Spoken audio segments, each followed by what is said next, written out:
I mess it up. It's just point 0.5. Over under Point point 5. 0.5 interceptions. Shenanigans! Shenanigans. I'm trying. Shenanigans! I'm trying. Welcome to My God a Podcast. I'm Jim Wood.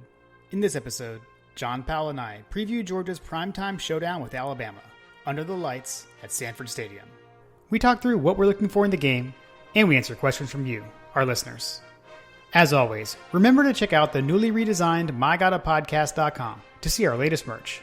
And you can follow us on social media at MyGottaPodcast.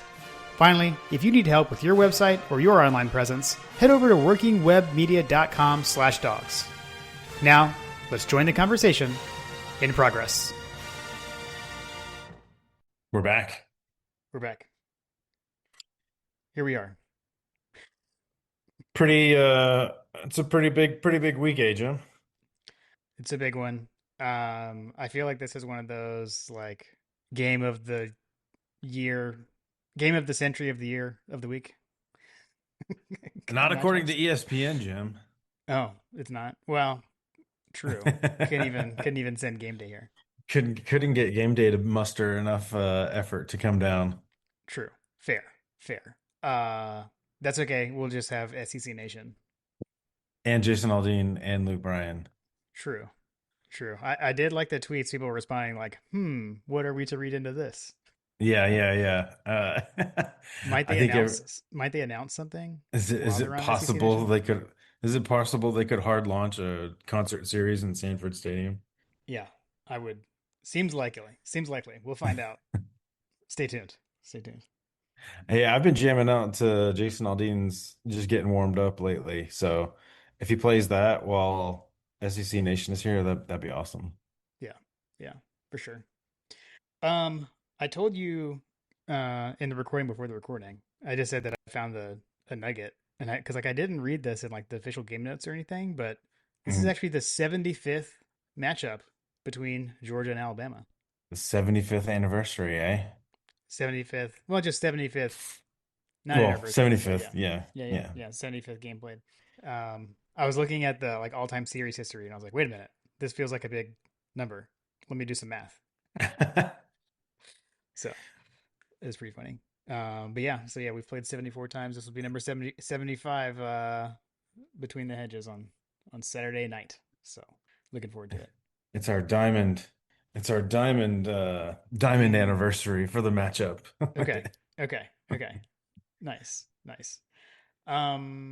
Also, I don't know. We'll have to see if I get all the way there by Saturday, but I'm almost done with Band of Brothers, John, in the off the Bro. list portion of the podcast. I watched the penultimate episode today, so I've got one left. All right. I I got to feel lock like in. I get like dialed in. I like lock in to watch these things.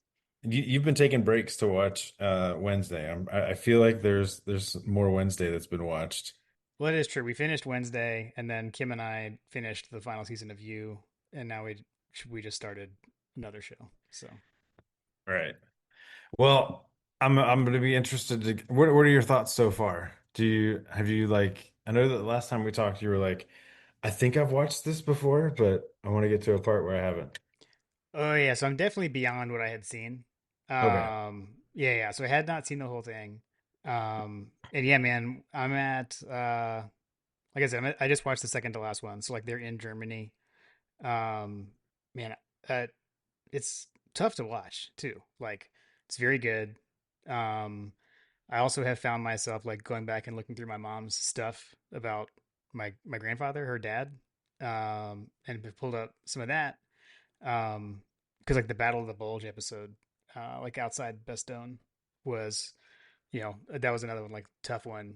And when they're there like Christmas, around that time, and like that's actually where my grandfather got captured there, or in that battle. He was in the 106th, not the 101st, but he was captured during that battle.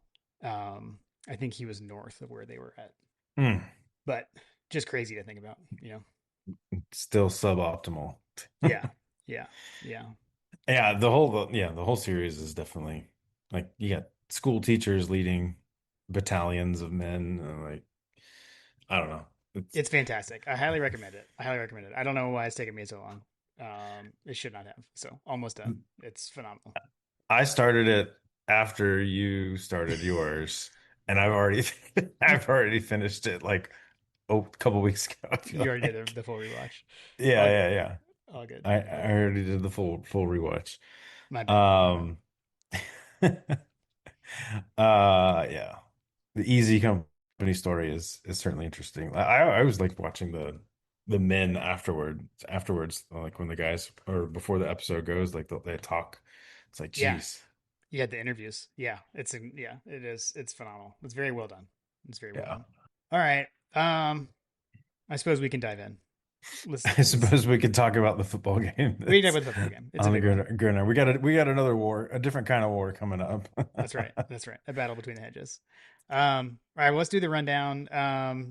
Reminder, you can follow us on social media we're at My God a Podcast on Twitter, Instagram, YouTube, Facebook, TikTok.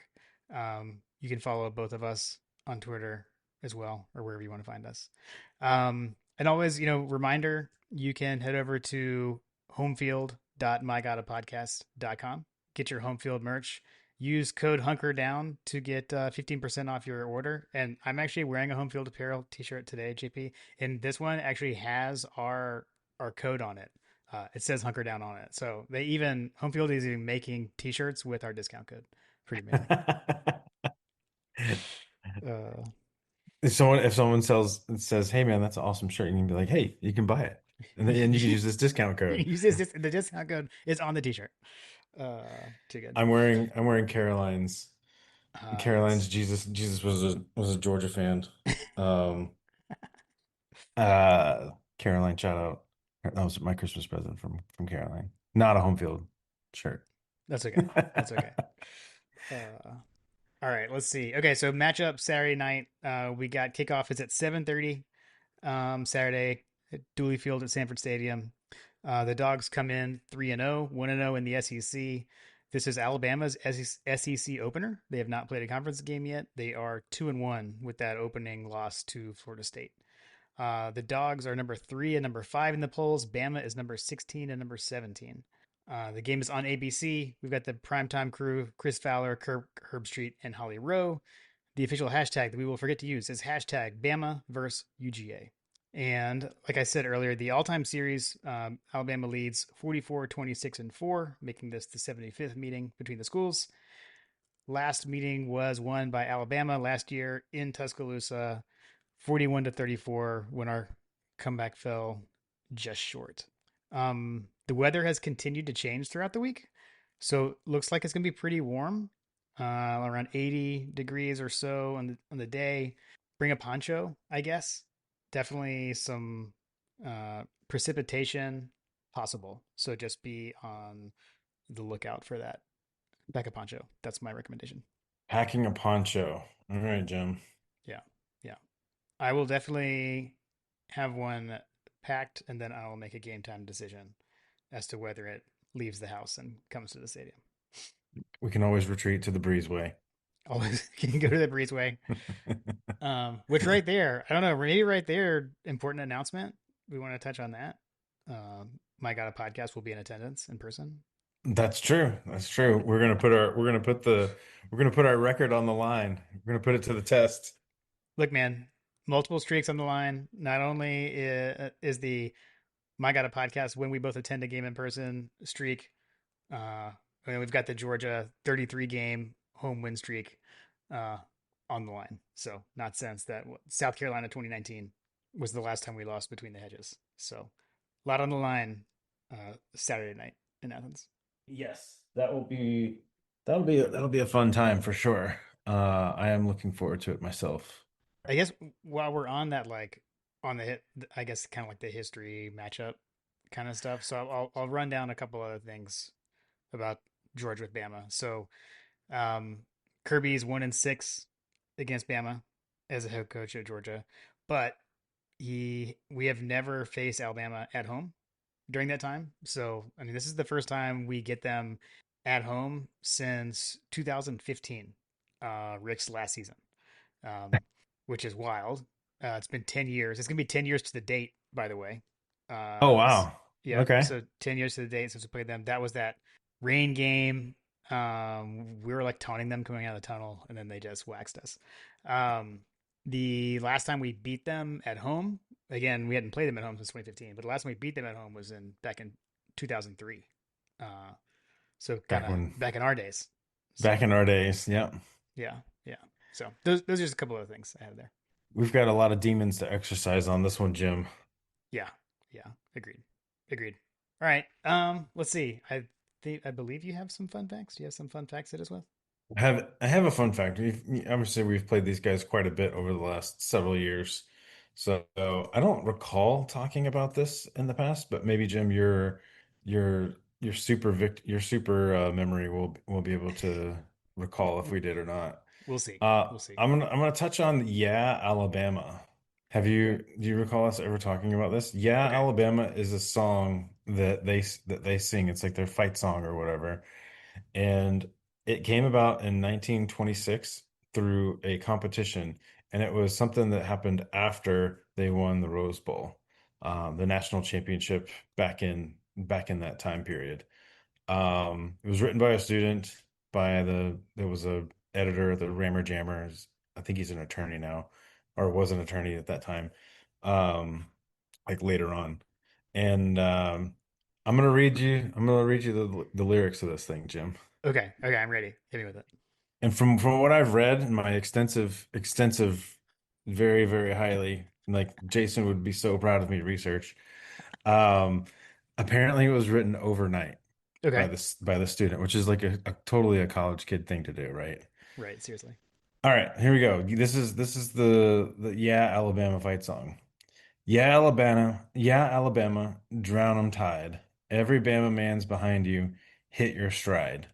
Go teach the Bulldogs to behave. Send the Yellow Jackets to a watery grave. And if a man starts to weaken, that's a shame. For Bama's pluck and grit have writ her name in crimson flame. Fight on, fight on, men.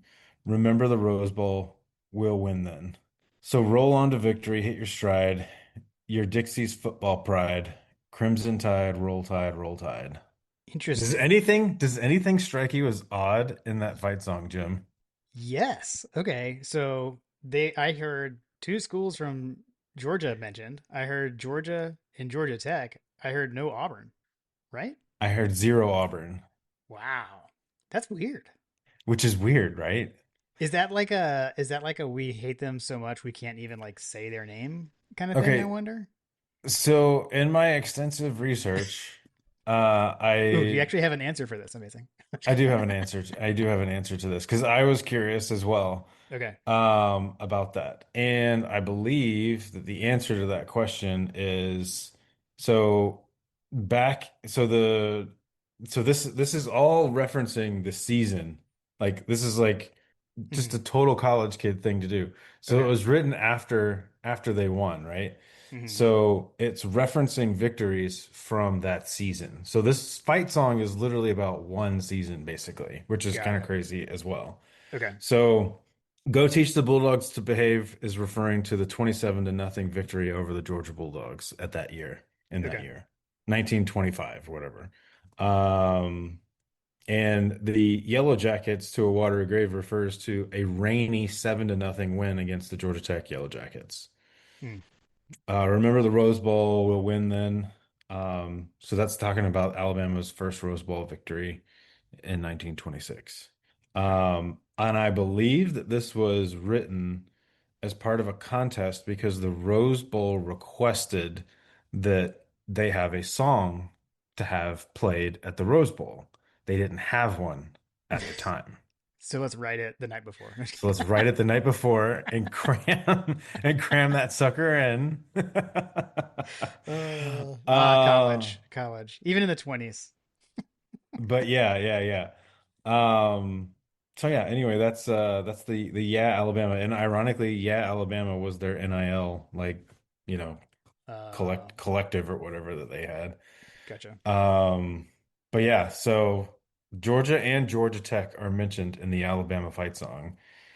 And I had no idea about this, and we've played them however many times we've played them, and that hasn't come up in the fun facts. Um, but I thought that that would be an interesting path to go down, and I'm elated to find out that we are living rent free in Alabama's head Since 1925, since TBA. 1925. Yes. We'll have to drop a note to Marler Hmm. and let him know that he's carrying on a tradition from decades ago of trolling Georgia fans. I mean, I would say Georgia Bulldogs living rent free in Alabama's head for 100 years. I think There you go. that's the tagline we have right there. There we go. That's actually a good tweet, Jim. Uh, We need to post that from the main. Uh, try to remember that. Put some glasses on it. I think Uh, I think that there's a couple of other like and some of the other research that I did, like some people were saying that it was referring to like the Mississippi State Bulldogs, hmm, but that does not track with that does not track with the way that this thing was written. I But gotcha. I was trying to look it up, and I had a page up, but I must have closed it. But I think that Mississippi State is one of their oldest rivals. Yeah, I mean that's one of their permanent rivals or permanent annual opponents in the new Yeah, ring, which I'm sure we're not going to get all into that, but I'm sure everyone saw that the new schedule is out, announced. I'm calling them permanent opponents, not necessarily permanent rivals. permanent opponents. Yeah, exactly. Yeah, so cool, awesome, that was great. If we've talked about that before, I totally forgot. So we did Okay. good. I think that passes the It passes the test. test. Passes the test. Awesome. All right. Let's see. Ready for Hasty's Hargreaves history? Let's move on.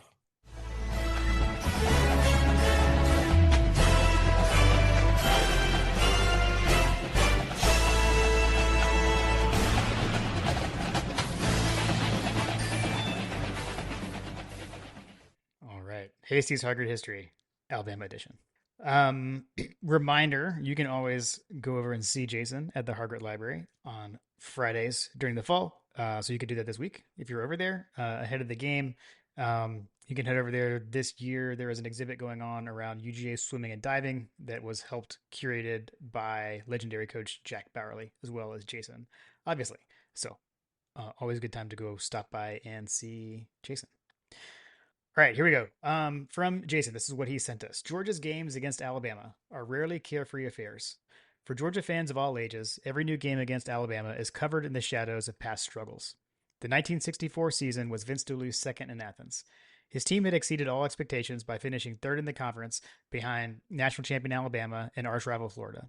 Dooley's squad, which some writers believed would be lucky to win as many as 2 or 3 games, posted a strong 7-3-1 record and defeated Texas Tech in the Sun Bowl. Prospects for the 1965 season were low, with writers again picking Georgia to finish near the bottom of the SEC. The reason for that pessimism was valid. Georgia had lost most of its starting talent on the offense and didn't have any star players on defense. Writers also pointed out a severe lack of depth. If the team began to sustain injuries, it simply wouldn't be able to replace those players who were out. Dooley had recruited well in his first year, but freshmen were ineligible to play on the varsity team under the existing NCAA rules. By the way, that always is wild to me. And that's like a thing my dad always likes to point out. All right, Georgia's offense was led by quarterback Preston Huber, pronunciation guide please, who had led the Dogs in 64. We were more of a running team in 1964, said Dooley. Huber was improved as a passer, and we will throw more in 65. At halfback was Bob Taylor, a 5'10", 195-pound senior. Taylor was the only returning back from a deep backfield that had powered the Bulldogs in 1964. The defense was centered around 6'3", 210-pound defensive left tackle General George Patton. Patton anchored the six-man line of Coach Irk Russell's defense. Bear Bryant's 1965 Alabama team was coming off a 10-1 record and a national championship in 1964. In Vince Dooley's first game as head coach, Alabama easily defeated Georgia 31-3 in Tuscaloosa. The prospects for the 1965 matchup in Athens weren't much better, despite Alabama star quarterback Joe Namath's departure to the AFL's New York Jets after the 1964 season. The game on September 18th, 1965, in Sanford Stadium would be the season opener for both teams. Going into the game, Alabama was a 13-point favorite over the Bulldogs. The game was a tough defensive battle, but didn't lack for excitement. With Georgia leading 3-0 after a Bobby Eder kick, General George Patton picked off quarterback Steve Sloan and ran it in for a touchdown. Alabama's Bobby Johns picked off Preston Bradleyhuber and returned it for a touchdown. Late in the game, the Bulldogs and Crimson Tide were locked up 10-10. In the fourth quarter, Sloan led a long Alabama touchdown drive to get the Tide a 17-10 lead. Bradleyhuber had left the game with a leg injury, and backup quarterback Kirby Moore had taken his place. Things looked bleak for the Bulldogs. But then things took a turn.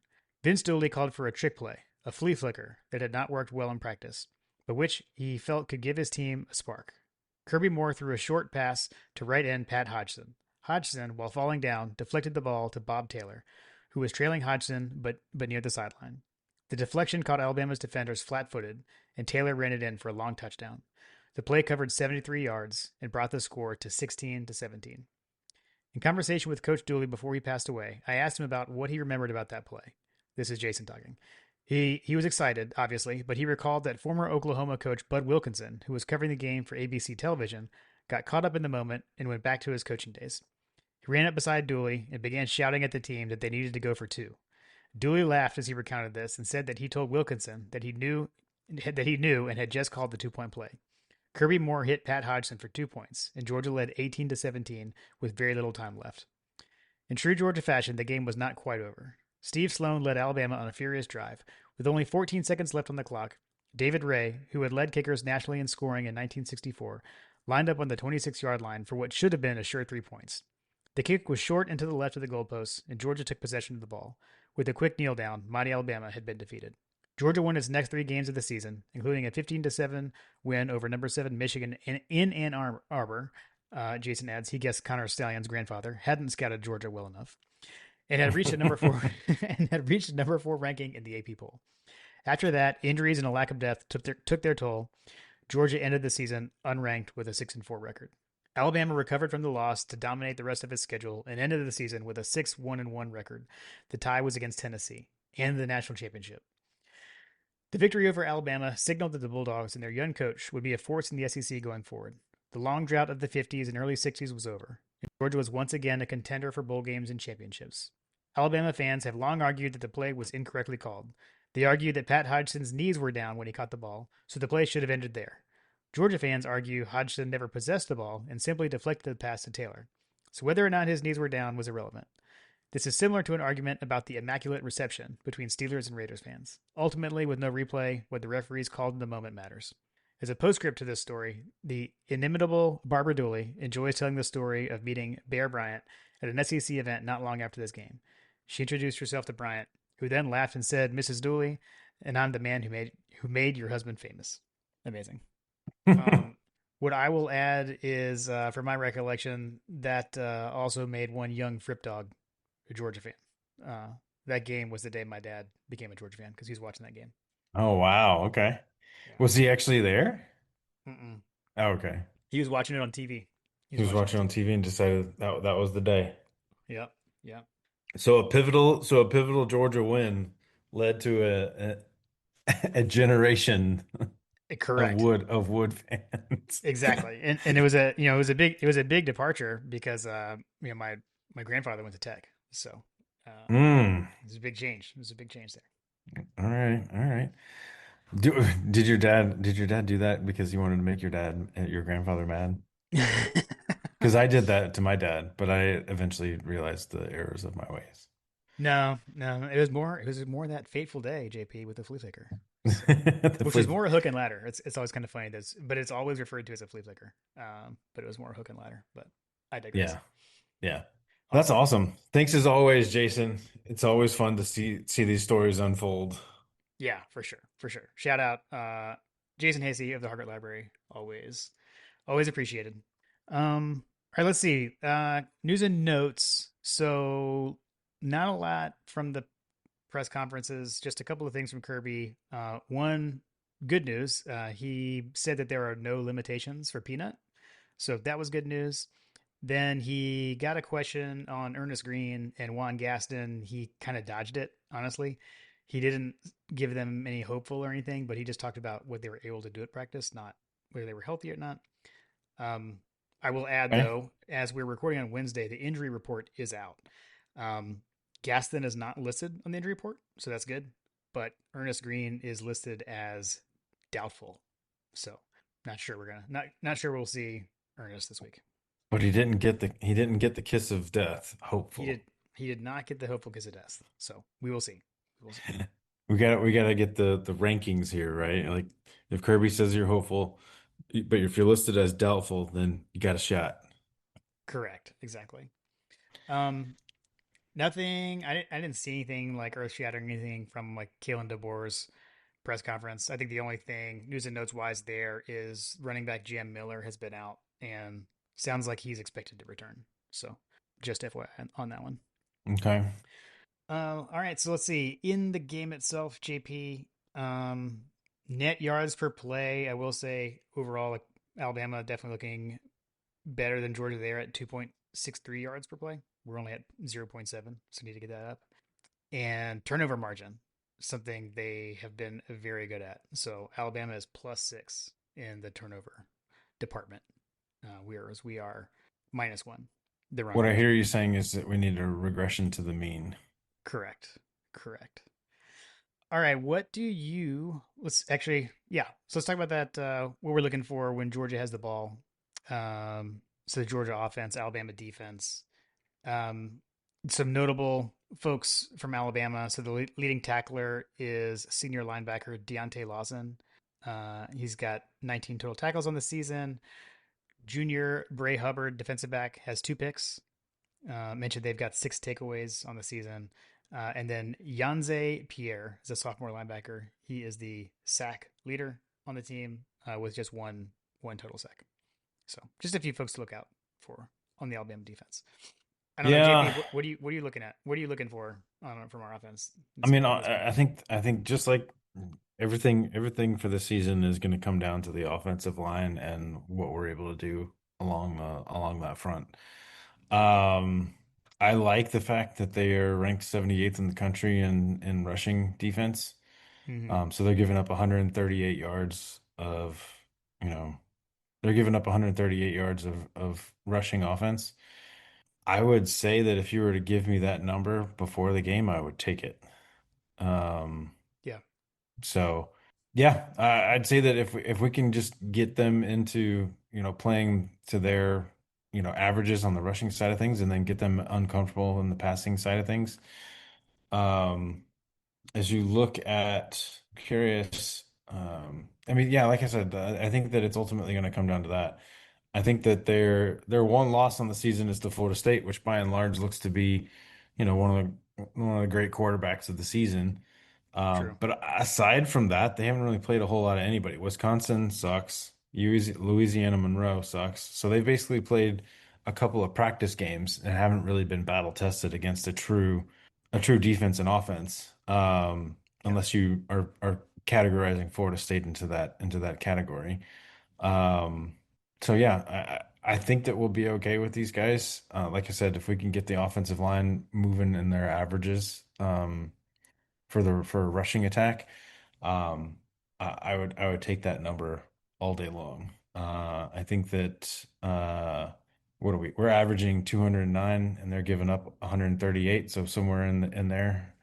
Yeah. And that's largely what I'm going to be looking for, and then most importantly is going to be just the no no turnovers. Like if we can win the turnover battle and we can get the offensive line to get a good push, I like our chances against against this defense. So you're saying it would be better to not just come out throwing interceptions all the time like Carson Beck did last year? Is that what you're telling me? Cor correct. Correct. I concur. I concur. It turns out when you throw interceptions backed up on your own 10-yard line, it's not good. Yeah. Yeah. No, I'm with you.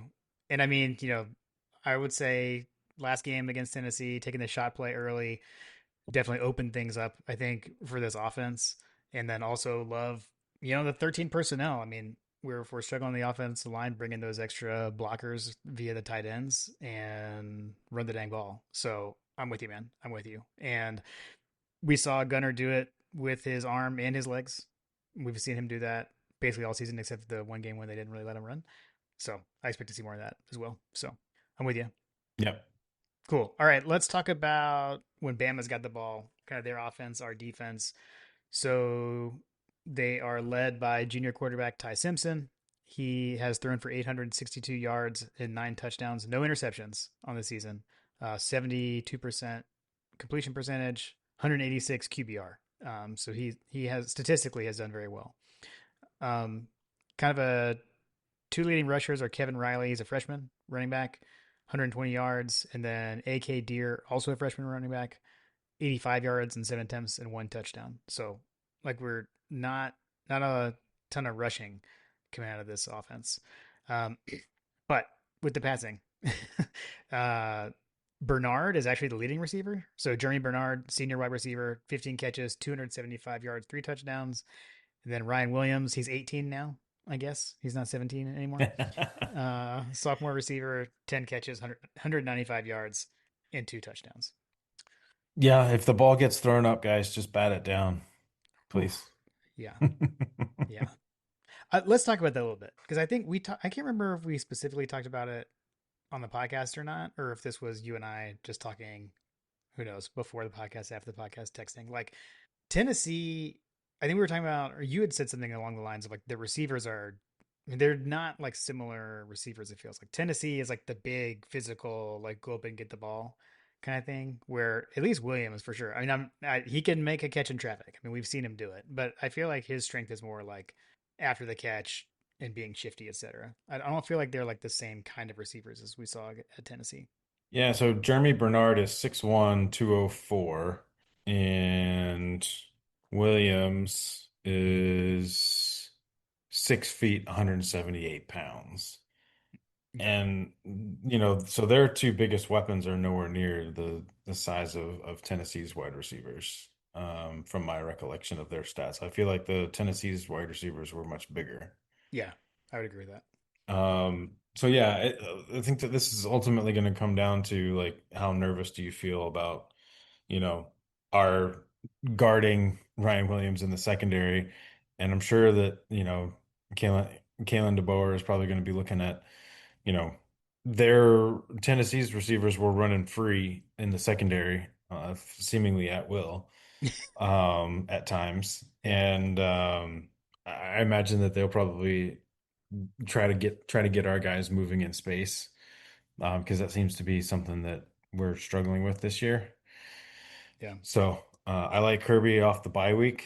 So I don't know. I have a feeling that they're going to have to figure that out pretty quickly because it could get out of hand early if we can't figure out a way to stop Ryan Williams and stop that passing attack. What will, ultimately help us is again on the defensive line, getting that push in the trenches. So, I mean, SEC is one in the trenches every single weekend, and for Georgia, unfortunately, the last couple seasons here, we just haven't had that Jalen Carter, that Jordan Davis type character that's able to completely take over games up the middle. I feel like we're getting there. We're still young along the defensive front, so it's just one of those things where we just got to grow up fast. Yeah, yeah, I'm with you. And hey, those two guys you just mentioned are still taking over games and winning games on blocked field goals, return for touchdowns for the Eagles. So What an amazing pick and scoop and score that was. that was unbelievable. I've got a buddy who's a big Eagles fan that I texted him. I sent a Larry Munson like text, just 3 words, "Oh my god," and he knew what I meant. So at any rate, yeah, no, I'm with you. I mean, and like back to the whole rushing thing. So Alabama is 105th in rushing in FBS at only 123 yards a game. So, like you said, line of scrimmage game. I think in general, what Kirby tries to do is shut down the run, right? Make them one dimensional, and I expect that to be the same here. I'll shout out our buddy Dog Stats Josh as well, just talking about like what was happening against Tennessee and with those 50-50 balls, they just kept hitting on them. But like over the long haul, you'll take those odds. So also to your point of having the bye week, having a week to work on that stuff. Yeah, man, get to the ball, bat the ball down. I think we had some kind of like stumbles and stuff that messed us up there as well. So Yeah, yeah, for sure. Um, Yeah, I just took a peek. That Chris Brazzell guy, Tennessee's leading wide receiver, is 6'5". Hmm. Okay. So definitely a big boy. Um, but most of their guys are about 200 pounds versus, Alabama's guys are a little bit smaller. Okay. Okay. Cool. Uh, you talk. I got a one quick special teams thing, unless you got anything else. No, I think that I need to see Chris Cole take over this game. Right now he's our sack leader, and we only have 2 sacks. Um, I would like to see Ellis Robinson play a much better game than he did in the last game. And KJ Bolden. Um, I think that they can play. They're capable of playing better. That secondary is much better than what the Tennessee game showcased, and I think that we just kind of hit it in an off week. It's kind of ballooned some of our numbers, I feel like, because I don't think that we are as bad as 300 yards passing on the defensive side. So. Um, I don't know. We'll see how those boys grow up because they got to grow up quickly. The entire defense does. We've got star power across the board. We just need them to perform. Yeah, for sure. Okay, the one Tell me big about the special question. teams. Are they special? Well, actually, there was one thing I realized that I forgot to mention that we should probably always talk about is who is Alabama's backup quarterback? A fair assessment. uh, Uh, Austin Mack and Keelan. I don't know if it's Keelan or Keelan Russell. Apologies, Mr. Russell. But they are the ones who have gotten snaps. I think Russell is the freshman. I think he's kind of like the dynamic one that people are excited about. I could be wrong, but Austin Mack's a sophomore, so they have not had much playing time so far this year. But always something to jokingly take into consideration when you play these guys. just looking at the two, I don't know. They're both pretty big boys. Austin Mack 6'6", 235. Yeah, But he looks a lanky 6'6". I don't know. Uh, Keelan Russell looks a lot like Jalen Milrow in my opinion, but um, yeah, I don't know. I guess we just need to make note that those are the backup quarterbacks for Alabama. yeah. Russell is like 5-star recruit. Mack transferred from Washington actually, with DeBoer, I Um, believe. So I think Russell was the one that like the Bama fans are. He's the shiny new 5-star. So, he's the shiny toy. Okay, but hey, that was a Saban thing. This is DeBoer. It's different. got it, got it. All right, yeah. So my special teams nugget. We always have to check and see do they have an Australian punter, and they do not. So Alabama's punter. So they do not take special teams seriously, obviously. So their punter is Blake Dowd. I will say, while he is not Australian, he is a transfer from the Colorado School of Mines. The Colorado School of Mines. Yes, Okay, yes. So I for did what it's not worth, have that on my bingo card, Jim. was pretty. I went to double check to make sure he wasn't Australian, and I learned that instead. So it was pretty funny. He's J averaging J 47 yards per punt. All right. I know Georgia's has gotten us some guys on the watch lists. Our Mm, special teams are number 1 in the country. yeah, man. Uh, Always a good payday. Dude, Thorson is so good, and I will say too, like, I saw. Actually, did you see Brett Thorson had a sorry Carter in his press conference this week in his media availability? Yes, I saw that. Yeah, yeah, yeah. But he was talking about Drew Miller and that he's kicking the crap out of the ball, but he didn't say crap. Um, he what I was thinking about it, he was talking about how well he was punting it. But so to me, the difference is like Drew Miller, like yes, he punted the ball very well, but with Thorson, like they don't return it. Like that you don't get return yardage on Thorson. It's pretty wild. So I feel like Yeah. the hang time is so different with him. Yeah. I mean, if you were looking at facets to identify, if you're looking at facets to identify, special teams would definitely be one of our strengths in this game. Yeah, for sure. Just to know, their kicker is Connor Talty. He's a sophomore. 13 to 13 on extra points, 3 of 4 on field goals on the year. That's what I got for the special teams, GB. Jim, in the notes, it says that Alabama is ranked 131st in kick return yards. Hmm. Is that correct? Looks like it. Looks like they have one kick return yard. Or they're averaging 1 yard per kickoff return, I guess. Yeah, it seems kind of strange. They're probably fair Uh, catching all of them, is my guess.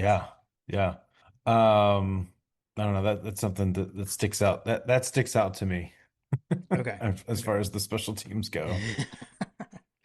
Nice. Nice. Okay, cool. You want to hit the listener questions? Yeah, let's do it. All right. So, as always, the listener questions are brought to you by Working Web Media, our friends over at Working Web Media. So, they helped us get our website redesigned and set up a couple off seasons ago. We've really liked it. You can head over and check out mygodapodcast.com to see some of their work. We've got access to all of our shows there. We've got our merch, etc., on there, so you can find out more about My God a Podcast over there. But like I said, they worked with us. Really was very seamless and easy for us to get all of that set up. They've been great partners for us over the last few years. So if you have a small business, you need help with your website or your online presence, head over to workingwebmedia.com/dogs and they will know that we sent you their way. All right, JP, we're going to kick it off as we always do with the Belding bonus. TM from our friend Brett Belding. First, how many losses can Alabama take before they fire DeBoer? His buyout is $63 million. I don't think that they'll be firing him this season, regardless of how they do. I don't think so either. Large buyout, and we've gone from week one fire him, talk from the fan base to like they're gonna kill us this week thing. It's just like how the mind of the fan base shifts so quickly. So, but yeah, I'm with you. I'm with you. I don't think so either. I think that we can just pump the brakes. We're 3 weeks in. We are their first SEC game, so True, true. Good point. Then second one from Brett: will we ever wear black jerseys in a game other than G Day? Under Kirby Smart, I'm not sure that we will. Honestly, I mean we have in the past, so yeah, but not since COVID. So we had at we some had point we will. we had year one. Year one, he did in his first year, did it, and then in COVID season. So, I'm just my stance is now. I'm just not going to worry about it. I'm not going to worry about it. But if I were being a little stitious, Hmm. Mark Richt was at his press conference this week. That is true. That is true. Mark Mark could have given him some whispers. He's like, the best way to do it is you come out in red, and then you go in and you change, and you come out in black. See what we should do is we should start a GoFundMe that's like just build a war chest of recruiting money that we can all just raise money for. And the only catch is that Kirby has to give us a blackout. See what he uh, says. nice, nice. All right, Brett ended off. See everyone in Athens on Saturday. Go Dogs. Brett, hope we run into you on Saturday. I have a feeling we're going to run into a lot of people on I have a feeling Saturday. it's gonna be a long day. It's gonna be a long day. Hydrate, people. It's I it's did I not did my it's tea. I did my tea and honey today, hug dog. nice. It is a marathon, not a sprint. Reminder for we're gonna be on about. Yeah. All right, let's see. Next up, 51-7 GATA. With the SEC championship putting you in the playoff, should the conference have a more uniformed conference schedule? Bama, Texas, A&M, and Mississippi State have yet to play a conference game, while two teams have already played two. Seems like there should be more balance. I thought this was an interesting question because we just had the new conference schedule come out, but this is like a different take on that. Conference schedule you're looking at kind of like balance of who you're playing, difficulty, but he's talking about like balance during the season of when you're playing your league games. I suspect some of this has to do with adding in the new schools and expansion and having contracts from non-conference games, already. So maybe it'll change a little bit um, as we get further into this having Texas and Oklahoma in the league. But I'm not sure. I don't think that's a good question. Like, I don't know. Do they mandate anything Well, around and that? having the nine conference games too. True. True. So hopefully that. This should normalize. I mean, just based on the sheer numbers, like you're removing another game and inserting an SEC game. So just trickle that down the entire league, and then you know.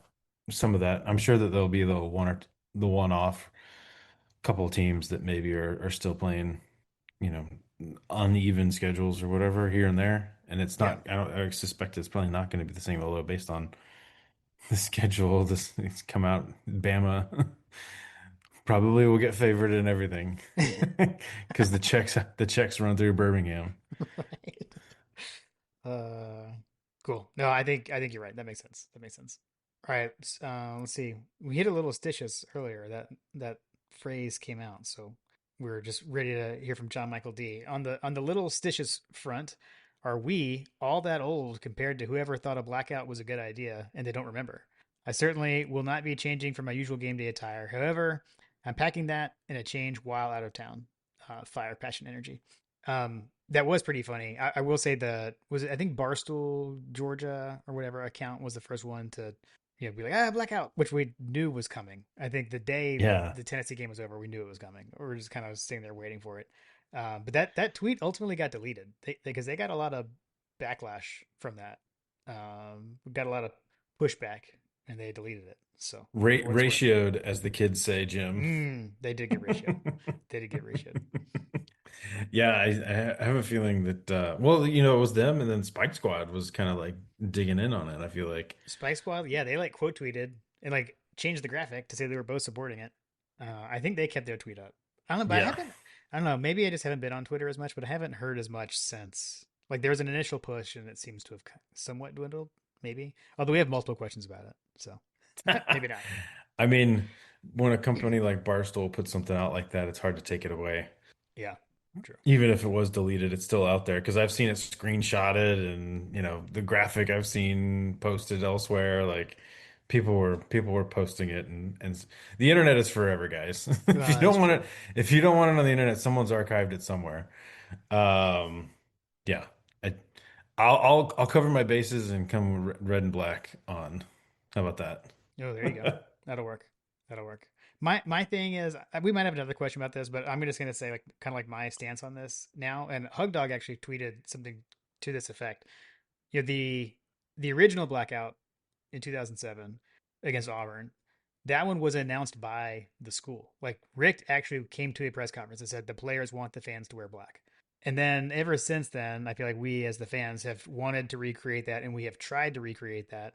And I get it, like you're, a student in college, you want to do something fun. Like I get it. Like, but we keep kind of like asking for blackout, blackout. So my thing now is I'm just gonna let the school say it. Like if this someone from the school says it's a blackout, cool, I'll do it.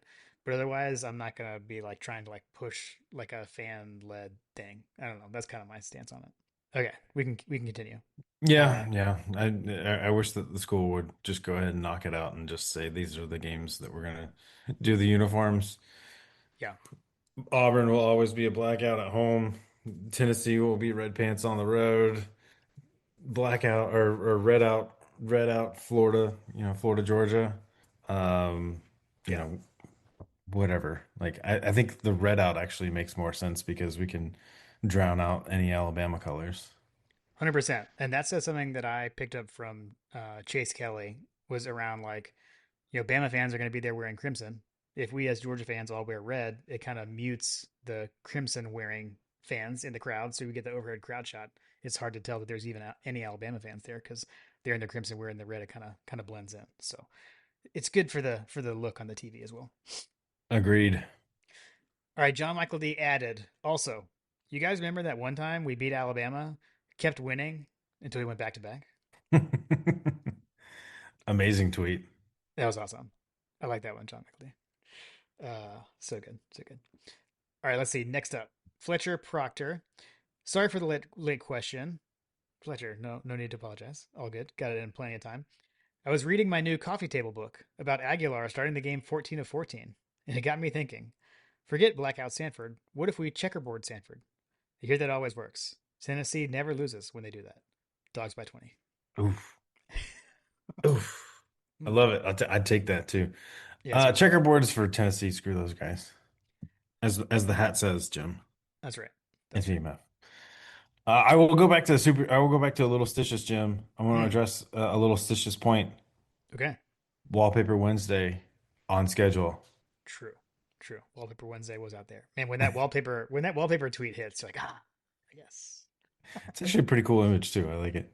Yeah, yeah, I did as well. Let's see. We've got Ryan Heinko next. What happens first?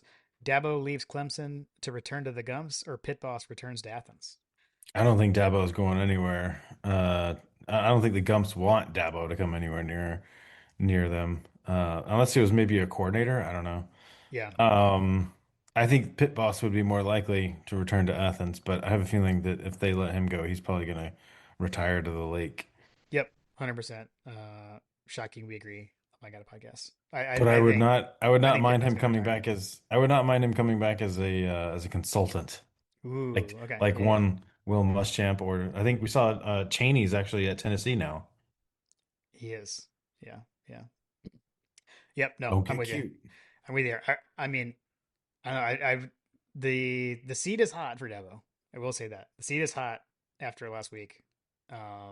Bit of a struggle there in Clemson. So I think the seat was hot and is hot, and I think that he is fanning the flames and throwing gasoline and lighter fluid on it himself with all the nonsense he's partaking in the media. It's like, the first rule of holes, right? yeah. Yeah. Agreed. I'm with you. Let's I'll tell you who's like handling being on the hot seat the best is probably Billy Napier. I mean, Yep. his seat's probably the hottest of anybody in the country right now. I mean, you got the president of the university coming out and making statements. You got, or I can't remember who came out and made a statement. You, whenever you have a vote of confidence, it's probably not a good sign that you're in good standing with the football program. Yeah. Yeah. The dreaded vote of confidence. Yeah. Let's see. Will Garland says since it'll never happen, this feels like a safe hypothetical. The dogs come out of the tunnel in black jerseys. What is your initial gut reaction? I mean, I would I be excited. Like, I think the stadium will literally unhinge. yeah, agreed. I think it'll be a replication of the Auburn blackout. Yep, yep, I agree. Agree. I know there's like, oh, I don't want it, but whatever. Like the crowd goes crazy, and would go crazy. I mean, they just look good. The black jerseys look good, guys. Like, Yeah, they do. They do. Let's see. Oh, we got like some analysis. We have some analysis done by Bubby Dean. Bubby all Dean right, says the Dogs are the only SEC team yet to force a fumble this season. Can our mm, defense step up and force a fumble and create more opportunities for the offense?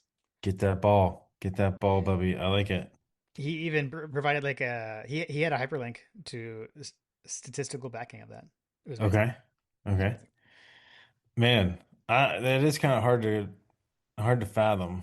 Um, I guess maybe they're just not swiping at the ball as much. I mean, I feel like I've seen them try to grab the ball from players' hands. Like, it's a Kirby defense. Their emphasis is on the ball. They Yeah, want the ball back. So I know it's not through lack of coaching. It's just again, I think we got a lot of young guys that are gonna eventually matriculate into NFL, superstars, but they just gotta grow up. yeah. I'm there with you. Also, I mean, 3 games in, it is a small sample size. I mean, Small sample, yeah. generally you would have thought it would happen by now, but get us a few more games under our belt. Hey, This what? this There's was fun. no better game to start doing it than the next one. For sure, for sure. Super excited to see Bubby. Haven't seen him in a while I know, I since know. he Bubby moved. will be down from Yankee land, I believe, is was what the the, the comment. We got Yankee Doodle Dandy coming to town. Awesome, awesome. Miss you, buddy. We'll see you soon.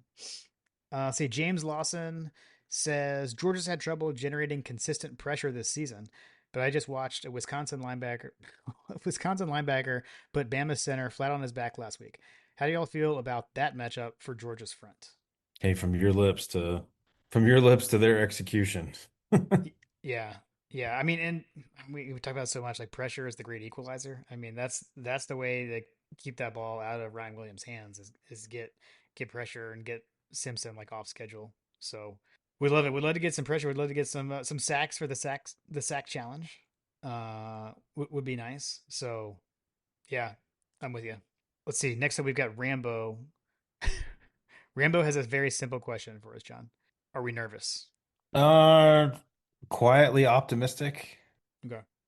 I would say that we're not, I mean, I guess nervous is probably a fairly generic term. So I could say, yeah, we're nervous. It's a big matchup. Um, I think the better questions is are we scared? I read that as are we scared? Hmm. Um, I'm not scared. I'm quietly confident. We have a good team. They got a good team. I think we've got a slightly better team, and I think that as we'll see in the numbers on what Vegas thinks about this game, we're not the only ones that feel that way.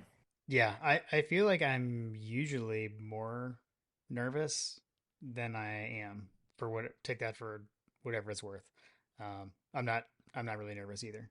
Um, I'm ready for this one. I'm ready to see these guys in our home stadium. I'm excited. Let's see. AO's up next. Ryan Williams torched our butts last year. All the cushion and busted plays by defensive backs against Tennessee does not do my heart good for Saturday. Make me feel better. I'll hang up and listen.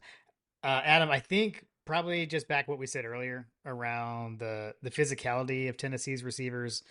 The receivers for Alabama are very different, um, size, stature, etc. So they're a little bit smaller. I think we kind of struggled against the size of the Tennessee receivers, which is not what we'll see out of Alabama. So hit on that earlier. Hopefully that makes you feel a little bit better heading into Saturday.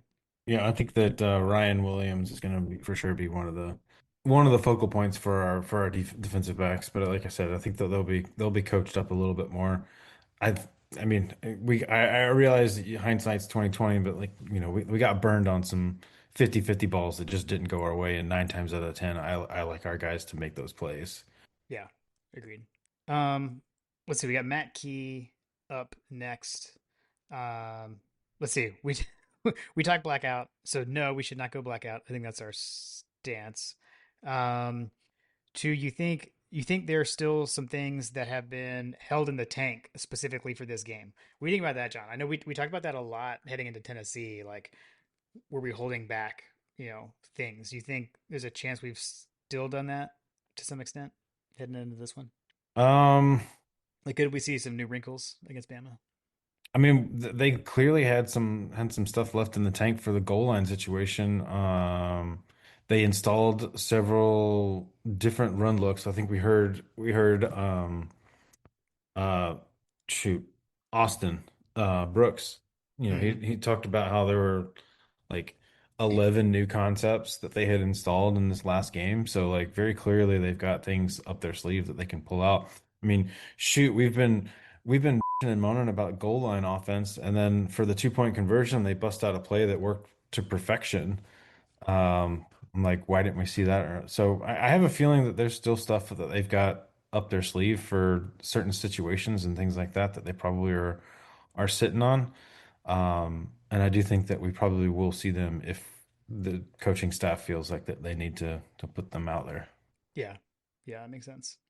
Um, any changes coming in the secondary? I wouldn't expect that. I wouldn't expect that.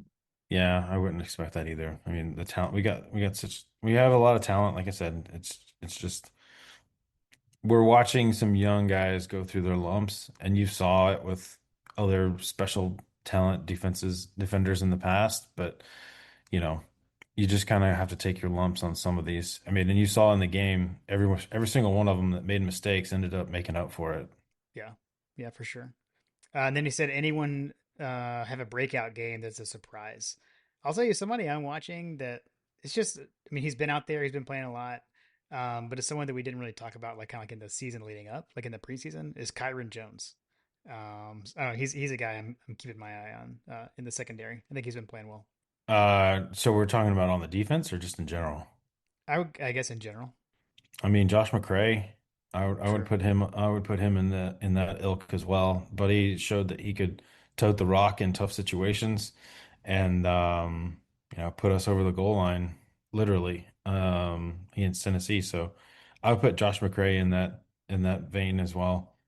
Um, That's a good one. that you don't. That is a surprise. I'm trying to think of anyone else that would be like a particularly big surprise. I mean, you and I have been talking about Peanut. Yeah, Um, how, he's been like right there, so close. We've been so close from breaking one, and at some point, someone's gonna break one. Yeah. Yeah, for sure. Man, he hits the hole so fast. Like Hmm. his acceleration is off the charts. Yeah. All right, let's go to Boss Dog TJ Witten. So I heard Josh Pate talk about being a little stitious earlier this week, which brings up the question: what are y'all superstitious about, a little stitious about, and not stitious about when it comes to the dogs? As I recall, I think you tagged John Michael D in the replies, and there was some commentary about the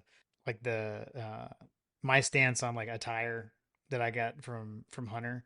Um, I will say, and so basically, it's like the, oh, do you always wear the same hat? Do you always wear the same this and the same that? And like what I've adopted from Hunter is like your game day attire should never be completely the same. Like you should always change at least one thing. So that has helped me because I used to be superstitious about that. Like I have to wear the same polo every game, whatever. Um, so it's helped in that sense, but it's also hurt because now I'm like on the opposite. I'm like, wait, what did I wear last game? Like I have to wear something different. So I kind of have to think about it a little more. So even though it makes it sound like I'm not stitious, I still am. I I may just wear whatever you want, but I do get into like I am wrestling with the fact that I've worn the same polo to both the games that I've been to at home, and I'm talking about wearing a polo that will satisfy both the blackout and the not blackout crowd. Hmm. Um, and I also did get a new belt. So we'll see. Uh, yeah, I would say just yeah. I guess it's generally the attire. I mean, but when we're at home too, like we always make bean dip. You know, we got that stuff going on. So I guess there's a few things. I have my spots that I like to sit in around the house as well. So that's probably about it. I definitely do. I will do a hat change or a wardrobe change at halftime if needed if I'm at home. So I always throw that in there as well. Let's go to friend of the show, Tim Riley. Defensive line needs to clamp down to get some sacks. How many are needed for a successful night? Fire, passion, energy is needed, and we must rush for more than 150 yards. What do y'all think? See you in Athens. Go Dogs. Yeah, Tim. Hopefully we see you at the tailgate again. It was good to see you at the opener. I mean, I don't know that like there's a specific number of sacks that we need to get to be successful. To me, it's more like impacting the game. I think it's just more on like pressuring the quarterback in general, even if you don't get home, just making him uncomfortable. I think is what's most important. I would agree. We need pressure. We need pressure, and we also need if we don't get pressure, at least hold the line because what I don't want to see is us getting pushed into the secondary kind of thing. That's when linebackers get blocked inadvertently. You know, you get blocking, crisscrossing receivers. All of a sudden, a defensive back gets blocked when the gets picked or whatever. I mean, go back and look at the last play against Tennessee. I mean, our offensive line pushed them into the end zone, and that was partially how we were able to get in. Um, yeah, I mean, just hold the line. Defensive line does need to clap down. I'm looking at them to being the biggest problem for the defense. I mean, both. I hate to say it, and I never thought that I would because Kirby has put such an emphasis over the years on those positions, the defensive line and offensive line. But both of these lines are noticeably off from what we are used to. Yeah, I mean, I think that's a fair statement. Um, and then the rush. I mean, the rushing yards, rush for 150 yards. I mean, this is one of those games where traditionally the team that wins on the ground wins the game. So I definitely agree. Need to run the dang ball, as they say. Yeah, agreed. All right, let's hit the next one. Fireball. Jason Huggins, the Hug Dog, checking in. It gets no bigger. It's our time. My keys. Jason has come in with his keys to the game. I will now read to you, JP. Jason Huggins' keys to the game. One, we must create an environment that causes penalties and mistakes. So yes, be there, be early, be loud. 100% agree with that. Two, our lines of scrimmage need to win, especially at right tackle on offense and edge on defense. Three, win special teams. Four, Kirby can't see ghosts. Make him quit. Five, contain Williams and cut Branch loose. Love it, Jason. I agree with all those. The one that jumps out to me the most is number 4. Kirby Can't See Ghosts. Um, I know we talked about this is the first time he's gotten to see them at home. I will say it has felt like in the past he has. I feel like it's fair to say he's coached differently against this team than other teams. Um, I'm hoping that the home environment changes that, and he can just cut loose and do his thing against these guys. Yeah, I agree. The environment that creates penalties, that's on us, the fans. That's the only thing that we can control. So if we go out and light it up, everything else will take care of itself. Because I trust in Kirby. We say in Kirby we trust in these in these big games. Um, we were in a hole real bad last game against these guys, and we almost had the biggest comeback in the history of the NCAA. And we were one play away from doing that. And like I said, in Kirby we trust. I think they're going to put the guys in the best positions to win the game. And I honestly think it all comes down to number 2. So if we can win the line of scrimmage, I like our chances of winning. They have not seen a complete team like us all season long. And you know, the, the team that they have played on offense, Florida State, you know, they got embarrassed by, and we're not too far off from Florida State. I mean, Florida State's the number one offense in the country right now, and Georgia's sitting at 24. Um, Tennessee had a good offense, and we were able to figure them out, put them off on their game.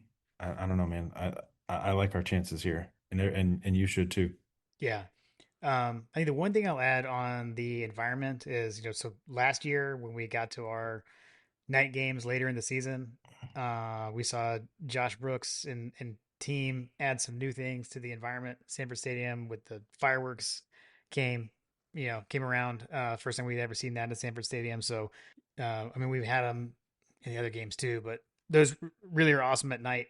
So I expect that the Georgia event staff is ready to make another awesome nighttime, primetime, raucous environment uh, that Bama's going to be walking into. So be watching for that as well.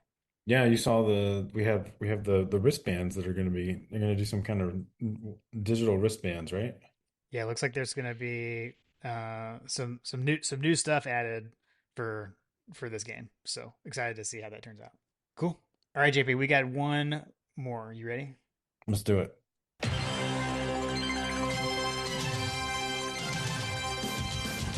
Oh my God! My God, a freshman. Trying to put glasses on it. 1980, woo, brother. All right, it is time for Coach Trillbill's Over Unders Alabama edition. Let's see, we are tied, right? I believe we are tied. We went into the bye week tied after the Tennessee game. I don't know, coin toss. Who goes first? Who goes first? We're tied overall. Yeah, yeah, we're tied.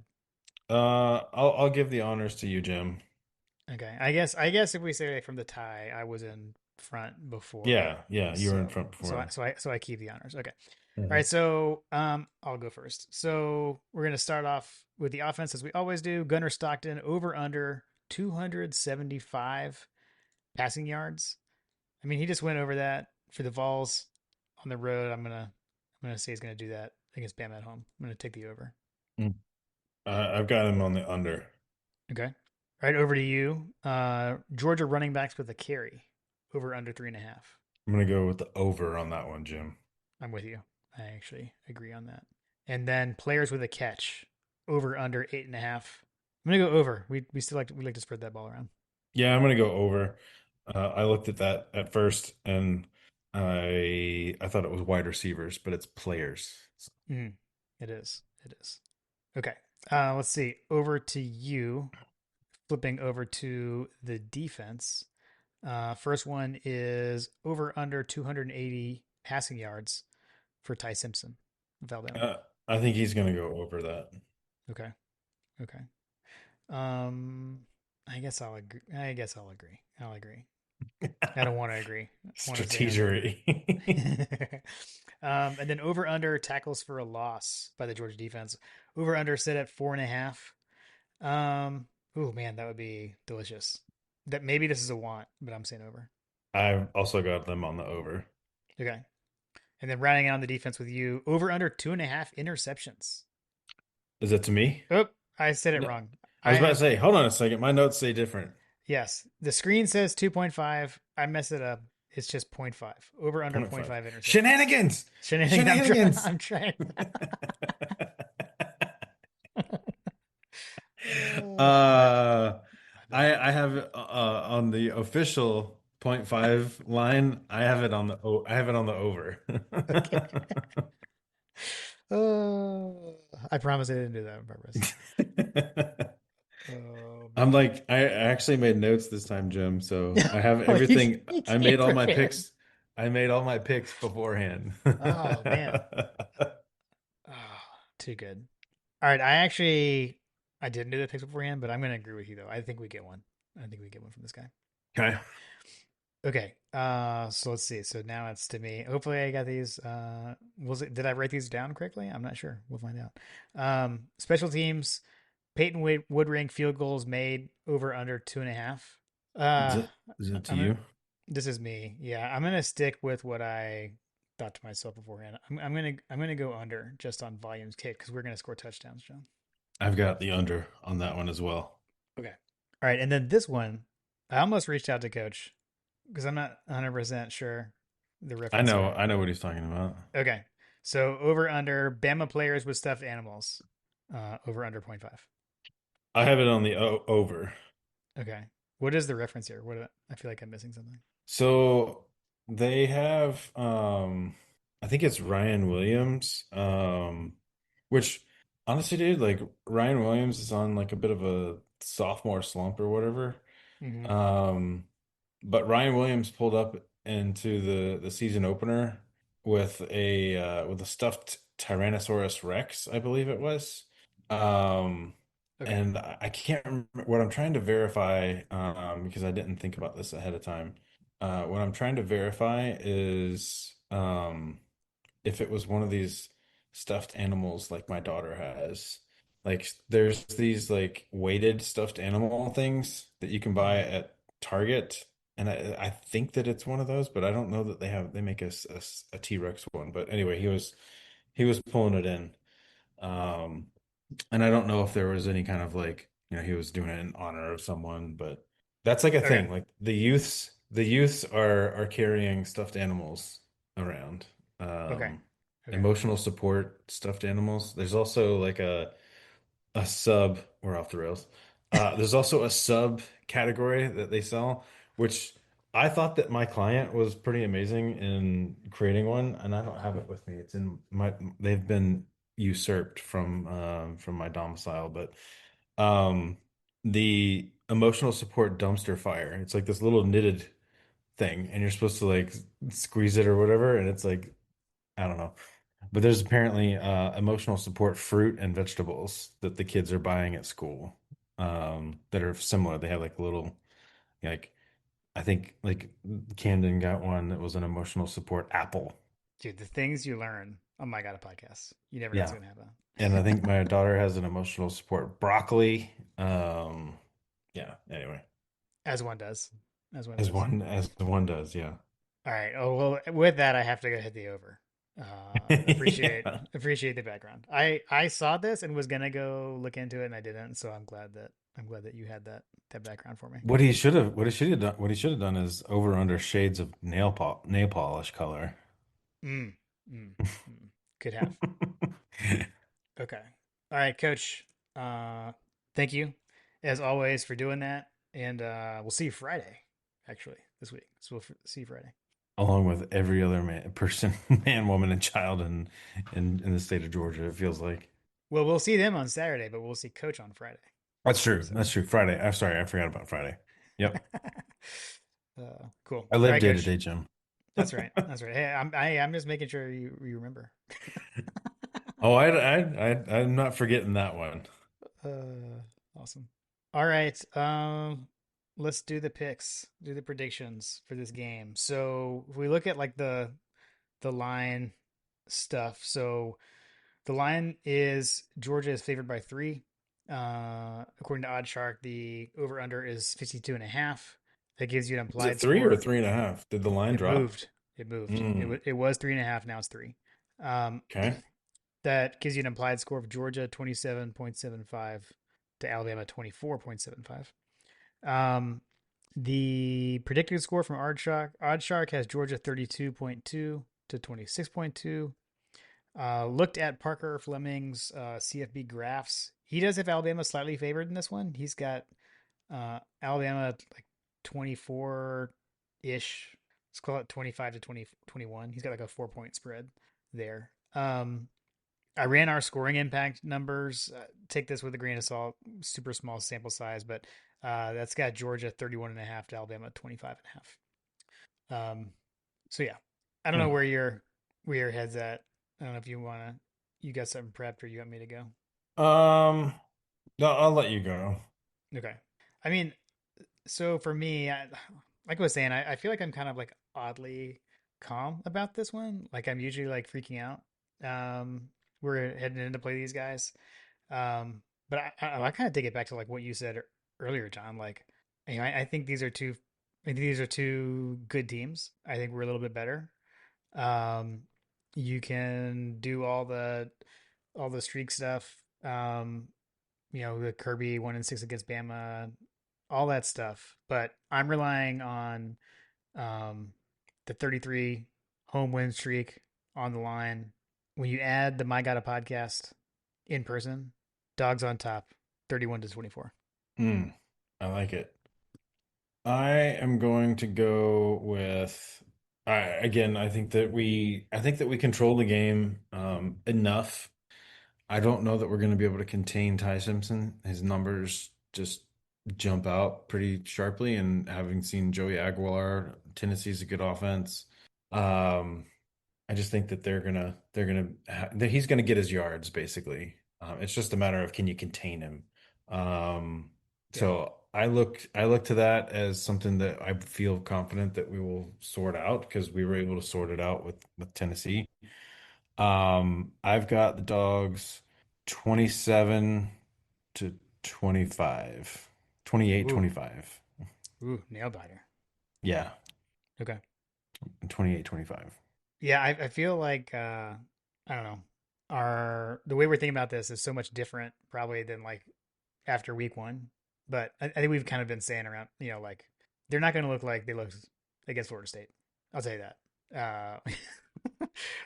They're gonna they will look different, for sure. I think we'll get their best shot, but I think we'll be ready. I think Kirby will have them ready. Yeah, I mean, I think that yeah, I think that Kirby will have them ready. I just kind of look to the offenses that they've played. So they've played Florida State. Florida State's the best team that they've played, and they got their bell rung by Florida State. Yeah, Um, you've got Wisconsin and Louisiana Monroe. Their offenses are worse than ours. So like I don't know that there's a really good sample size for Alabama right now. Kind of goes back to the, small sample size. hmm The one really good team that they played, they got absolutely shellacked. and it was on the road too. And it was on the road. I, you know, I think that there might be some more to the 50, for the 52 to 7. Um, I think that question about the schedule Mm, balance is probably worth looking at overall because I look at like a team like Florida, man, they've gone through the ringer yeah, with their schedule already, and yeah, here you have Alabama. They haven't even really played anybody except for Florida State, and the one team that they played has been kind of destroyed them. So I look to, I look to see maybe I should go back and adjust my over under on Ty Simpson, but I don't know. I just feel like that they're going to get their yards, but I feel like we're going to contain them. So, um, but yeah, I've got it in a close one. Vegas knows. uh, true, true. All right, you want to look at some games around the country with the coaches pick 'em? Let's look at the pick'ems, Jim. All right, first up, we've got number 4 LSU at number 13 Ole Miss. Ole Miss is favored by 1.5. This is a 3:30 game on ABC. I'm gonna take Ole Miss actually in this one. Give me the Fighting Hunters in that one. Okay, man, I don't I don't I don't trust LSU. yeah, I think we're all well, not we so much, but people were very high on LSU after that Clemson win over Clemson, and that one doesn't exactly look the same as it did after week one. So I'm with you. Yeah. The next one is Auburn at number 9, Texas A&M. Texas A&M favored by 6.5 points. That one is also 3:30. I think that's interesting. We got two games at 3:30 there. This one's on ESPN. CBS would never. Yeah, seriously. I'm surprised. I think it's kind of crazy that Texas A&M is so high. And then also, I will say, I think Auburn's pretty good. I mean, they had a kind of a tough result against Oklahoma last week. That was a really, really hard fought, close game. So Where was that at home or away? I can't recall. that was at Oklahoma, I It was believe. at Oklahoma. Okay. Yeah. I've got the Aggies in this one, Jim. Okay. Okay. Um, I Gig just went 'em. through. I went through that whole thing, but I'm gonna take the home team as well. Yeah. All right, then we go. We've got number 15, Tennessee heads to Mississippi State at 4:15 p.m. Eastern on SEC Network. Tennessee favored by 7.5. Only 7.5. That's what I say. I feel like that's kind of low here. Yeah. Although Mississippi State has looked, I mean, they look pretty Starkville's a good. weird place to play, man.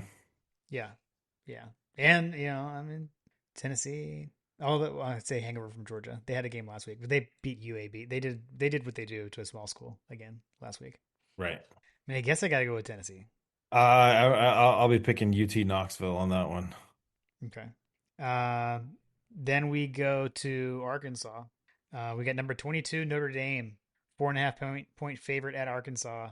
Nooner, 12 p.m. on ABC. That'll be what 11 local time out there in Arkansas, I believe. What do you think? You think Pit Boss can give Notre Dame yet another L? I'd like that to happen, but I got Notre Dame in this one. Notre Dame sends Sam Pittman home Mm, to to Athens. there you go. I like it. I like it. That was good. All right, because we're picking all the same games, I'm going Arkansas. Go Pit Boss. Hey, Uh, Lake Oconee is a great lake, coach. and then we'll round out with the game that Game Day is going to, since they're not coming to Athens. You've got the number 6 Oregon Ducks at number 3 Penn State Nittany Lions, 7:30 p.m. on NBC. Penn State's favored by 3.5 at home over Dan Lanning in the Ducks. I got I Penn don't. State on that one. You do? Okay, I'm gonna go with Lanning. I'm gonna take Dan. I'm taking Dan Lanning over James Franklin. That's the basis of my pick. Got it. Cool. I'm taking the home team on that one. I mean, I'm assuming that'll be a whiteout as they do there. Um, I was I just about to believe. say, is it going to be a whiteout? Yeah, I think it is. I think it is. They announced those things officially. So sorry. Um. Must be All nice. right. Well, we'll both be there, so I'll see you this weekend.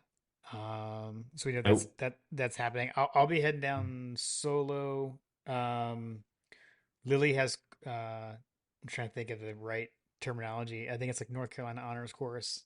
So she has those auditions on Saturday. I don't know who scheduled that on the day Georgia plays Alabama, but so and it's like out of town in North Carolina to go do that. So she's got that going on. Kim's gonna hang back with her for that. But so yeah, we'll be down there and with my sister and crew and Trip Dog and Panda and JP. that'll be good times. I tell you what, there's going to be man, is there going to be some country cupboard destroyed on Saturday. I'm so I'm so looking forward to that biscuit, man. I cannot stress enough how amazing that breakfast is going to be. Okay, Um, so my comment on that is not a sponsor yet, but that might have to be a conversation Saturday morning. there we go, there we go. Uh, We uh, may have to see if Working Web Media can broker a deal for us. there you go, there you go. Yeah, so we got coaches party shindig on Friday. That'll be fun too.